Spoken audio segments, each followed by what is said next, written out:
just hurry up, we panicked, we frantic, we were like going crazy. I just went to the car with her. I didn't want to be in the house anymore. So like we hurry up and grab a diaper.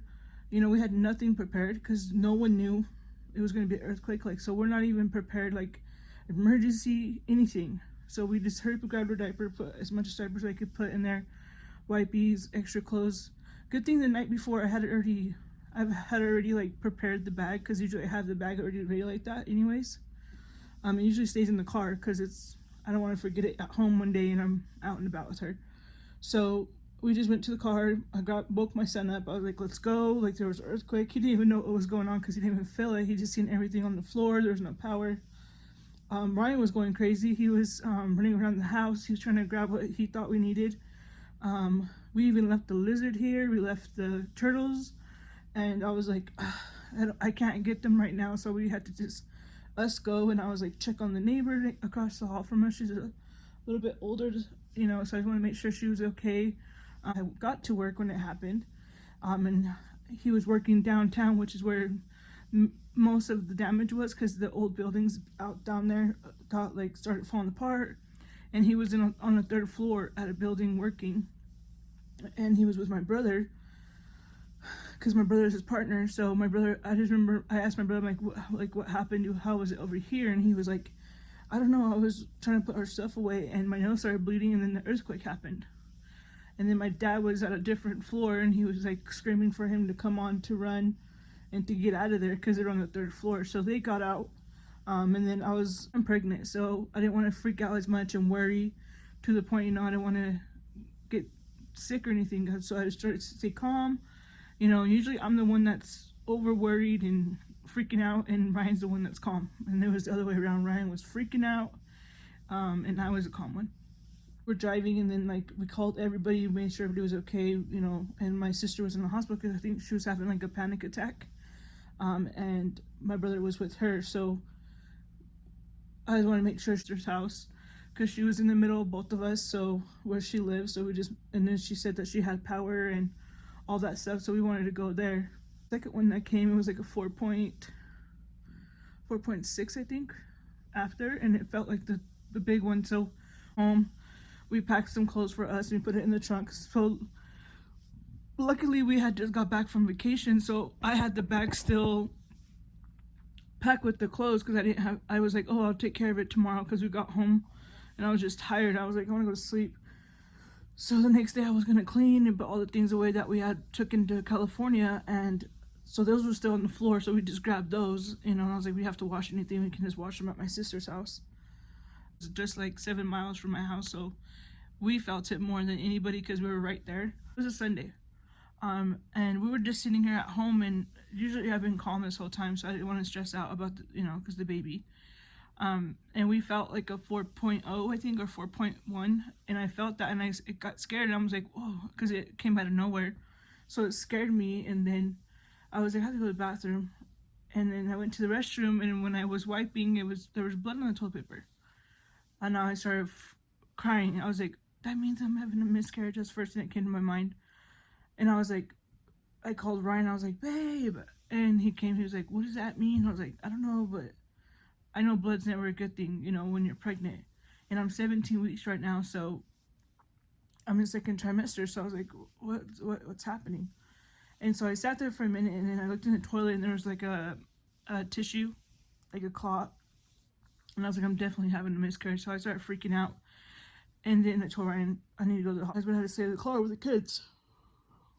And they had a tent pulled out, like right in the entrance of the hospital. So you had to go through the tent. That's where they like ask you all the questions, your fever, if you're coughing, if you left the state, for the coronavirus. So, and then they put a sticker on your shirt or wherever, sweater. It just saying the date. It's like, it didn't seem like it was a lot of people there in the room. So I sat there, and the doctor came in, and he was like, have you been bleeding a lot? Like, what happened? And I told him. And then he was like, typically we look at it as emergency. Like, if you have like a negative blood type, then we have to make sure we replace the blood you lost. Make sure your blood you're not losing too much blood if you're not anemic. And I'm like, I'm B positive, so that wasn't the case. And then he got an ultrasound of the baby, and it was like really quick. I didn't like it. He was like, "Oh, look, the baby's moving his mouth like this, and he's moving, and he has a heartbeat." But he didn't check the heartbeat to see how fast it was going. He was just like, "You see his heart moving up and down." I'm like, "What the hell?" And then he was like, "Okay, well, baby's fine." He's like, "Do a follow up with your doctor tomorrow, which is Monday." And I was like, "Okay." And then he was like, and I just asked him questions like, "So what are the, could it be a miscarriage?" He goes, "Well, possibly this could be like the beginning stages, and you might just have one, but you just have to sit around, wait, and see what happens. If you could continue to bleed, then then most likely you're having one. It's just common sense." And I'm like, he kept saying common sense, like I'm retarded or something. I was like getting so mad. I was like, I need to get out. This dude's not doing nothing for me. And he was talking more about the earthquake than why I was there. So that kind of got me a little bit mad as well, because I was like, I'm freaking out still of the baby. And I was like, well, I just want to make sure the baby's fine. If this is just like I don't know what this is. Like, I never bled in my pregnancies before. So then he was like, no, you're fine. Just follow up with your doctor. And I'm like, okay. So that was it. And then like I was leaving, and the nurse comes in and takes my vitals at the end before I'm leaving. And I'm like, and I know my blood pressure was high because I was freaking out. So she was just like, oh, well, you just need to follow up with your doctor. Here's your discharge papers. And I'm like, thanks. So I go out, and when I was going out, you have to exit that tent once more, like the one that was outside for the coronavirus. So you have to go out of that to get out. And when I was going out, I was like, I stopped and asked the nurses, like, hey, what are the signs? Like, we've been home, but no one seems to have the symptoms. But what do I have to look for? What do we do? So she's like, just keep washing your hands, make sure everything's sanitized, make sure your kids are washing their hands. Pretty much that's it. She goes, you don't really have to worry. She goes, if they're not having any symptoms, then they're mostly like not going to, if you're going to be staying home. And then she just said, I go, so would it be a good idea just to take temperatures, randomly, just to make sure they don't have a fever? She goes, yeah, because that's the first sign, would be that. And I was like, okay. So then I left. I came home, and and I was like, still, I was crying all the way home because I was just scared, because that was scary, and I was like, oh no. And then I was telling my husband, like, I need you to be calm, because he's freaking out a lot about the earthquake. And I was like, you need to be calm, because I'm trying to be calm, and if you're freaking out, then I'm gonna start freaking out, and I need us to be calm for the baby. And he's like, okay. He's like, sorry. He's like, I'm probably not helping much because I'm freaking out. I was like, yeah, you're not. And then we came home, everything was fine, and I called my doctor in the morning, and I explained what happened to the nurse, and she got me in right away. I went to the doctor's, and even the doctor clinic, you can't take anybody with you. No visitor. I didn't get the memo. So I had my son and my daughter with me, and my son had to sit out in the lobby with her. And they thought he was like an older person trying to tell me to send the kids to the car. I was like, they're not going to the car. And she's like, oh, I thought he was older. I'm like, no, he's 12. He's going to sit in here with her. They're not going to the car unless you want to go to the car with them. And she's like, oh, no. She goes, but next time there's no one can come with you. I'm like, okay, well, now I know. I was like, to the car.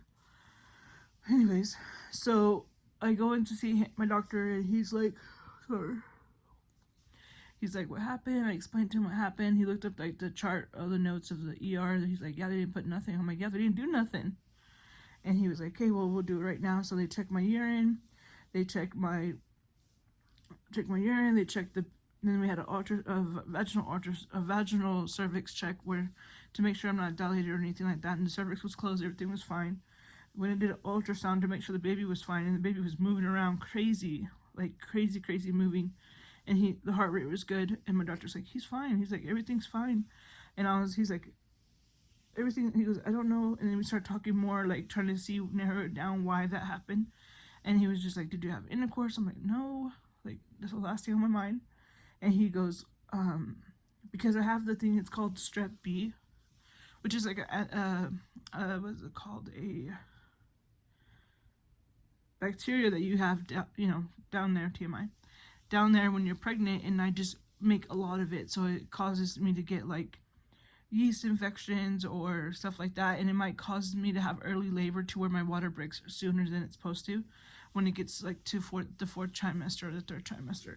So I was supposed to take an antibiotic, and I did take it for 7 days, so it must have been, I don't know if it took care of that problem, but I had got an yeast infection, but I didn't have any symptoms like they say what happens when you have one. So I didn't think nothing of it. So I was like, oh. So like it would have been like what, like 2 weeks, maybe 2 weeks since I seen him last. And he goes, I think that's what happened. The yeast infection irritated your cervix, so it made you bleed. And I was like, really? He's like, yeah. He goes, because the next day I wasn't bleeding, just that nighttime when I went to the bathroom, that's it. And the next day I was nothing. So he said, yeah, that could irritate, infection can irritate it, intercourse can irritate it, stuff like that. And I'm like, okay. And so like we did that, and then I asked him again about the coronavirus, like what to watch out, because I'm pregnant. So he's like, it's just two things you really have to look at if you have shortness of breath, coughing, chest pain. It's a respiratory infection. That's what it is. And he says, fever. And I was like, okay, that's good to know that information. And he goes, and also me being stressed out because of the earthquake probably caused me to stress out too much and could make me bleed too. So it could have been two of those things.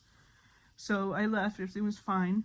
And now I got my appointment to go do the anatomy test where we're going to find out the gender. So we'll do it in like 2 weeks when I'm 19 weeks. And yeah, that'd be exciting.